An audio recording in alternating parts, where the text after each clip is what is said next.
You're watching Sipping Off the Cuff on TequilaAficionado.com, part of Tequila Aficionado Media. I'm Alex Perez in Southern California. I'm Mike Morales, sweltering here in San Antonio, where the deodorant meets the sea. I don't know. It's jungle hot outside, ladies and gentlemen. Jungle hot. It's jungle hot. I'm just it's at least you're getting that ocean breeze that comes in at night, huh? We're at the Area 51 of tequila. What do we got tonight? We're back with Z. Pepe Z. Look at that. 4 stars, man. This is really an amazing tequila, and I think we mentioned the distillery too, Alex. Just did we get the number out there, because it is based in Arandas, the 1460. distillery. Yeah, it's in the Highlands. It's in the Highlands, and The stuff is the tickets are so clear that it's really hard to see. 1460. 1460. Okay. And we fell distillery. We fell all over ourselves with the Blanco. As a matter of fact, when we were off camera, Alex, tell me what you said to me. That it's old school tequila. It's OG. Yeah. And you compared it to what, a Tapatio? I know. Some people are gonna say, "Oh God, I have bubbles." Some people are gonna say it's sacrilege. Okay. Yes. But if somebody said to me, "You can't have Tapatio," what could you have? And I would go, "You have any Pepe Z?" And I know I'm sticking my neck out. Some of you may never have seen this tequila before. Believe me, they've been around. They've had two double gold medals, 1 silver medal in 2012. They are no slouches. They are based in Austin, here in Texas. Nice. The company president, the CEO of Empresario, which is a company that Republic Tequila, Z Tequila, and I'll have to get the name of the third company, came together, and they formed a much larger company. And I think it was a great move.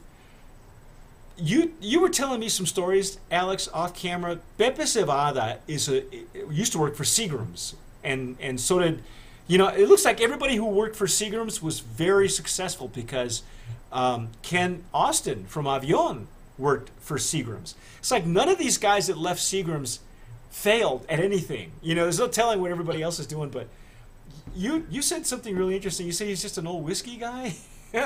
No. I said he looks like an old whiskey salesman.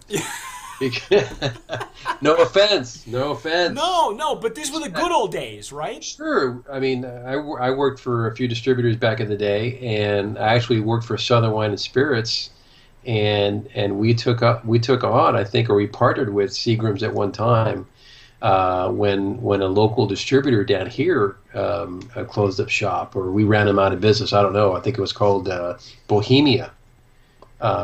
So that was back in the day. So we took their entire portfolio of Seagram's products, their spirits and their wines, and all of a sudden we became a Seagram house. So back in those days, that wasn't a bad thing to do, right? No, I mean we picked up another big piece of the liquor wall. I mean, Southern Wine and Spirits has always owned like 90% of the liquor wall anywhere you walk into. So it was great for reps. If you hear Alex falling back on reminiscing about it and using old lingo, the liquor wall refers to the liquor store and who owns that wall, right? Exactly. Who owns the shelf space? You hear the marketing terms like shelf space, but when you're a liquor guy, like Alex was, it's who owns the wall. Who owns the wall? Yeah. Or the cold cabinet, the cold shelf. Yeah, the cold shelf. So we were, and all the Seagram's champagnes and all the French stuff they repped. But yeah, cool company to rep. Well, they, I had first heard of Seagram's besides their whiskey, of course, 7 and 7. Who hasn't had 7 and 7? But if I'm not mistaken, Seagram's used to own Universal Studios, Universal Pictures. Oh yeah. When they were diversifying, they became this huge conglomerate. Oh yeah. And they used to own Universal. They used to make movies as well. So talk about product placement, right? That was the good old days when all the wines and champagnes and any of the movies that they ever made were probably Seagram's products. Who knows? And they had everything: 7 and 7, Crown Royal, you name it. Jeez. Canadian Club. Wow, the good old days, man. Jeez. Anyway. So all that is just leading back to Pepe Z and how we saw, and we said this off camera, that it really is an old gangster tequila, very much in the same realm of Tapatio. I will go out that far and say that this is pretty damn close. All right. And when we say old school, it just means that it's made in the old style of tequila, where it's. You know that you're tasting tequila, that it's not been adulterated, it hasn't been smoothed out, it's not using no fluff, no diffuser. We're no not trying colorant. to make, yeah, we're not trying to make vodka. All right, the Reposado, from what I'm reading here, it's a minimum of 9 months in white oak barrels.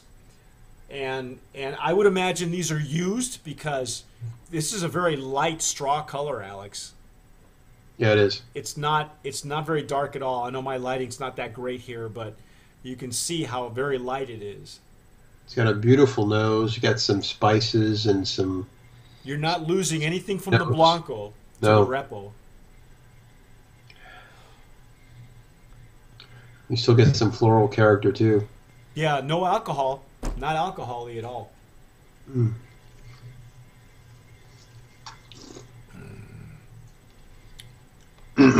Wow. Oh my God.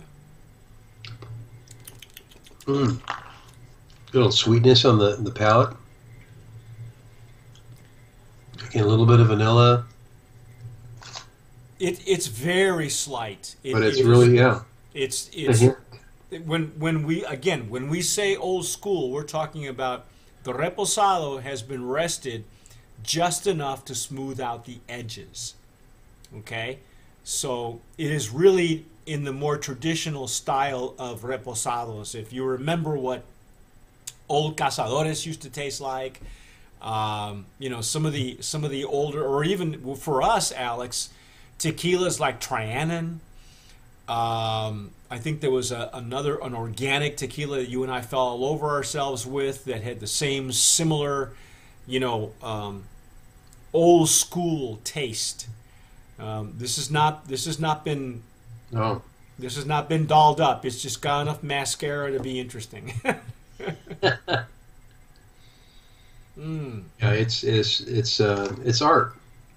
Yeah. It's really art to restrain yourself from all the other stuff that you can do to it, and really let the agave really, the agave and the little bit of wood and the caressing from the maker to just really have this thing shine through.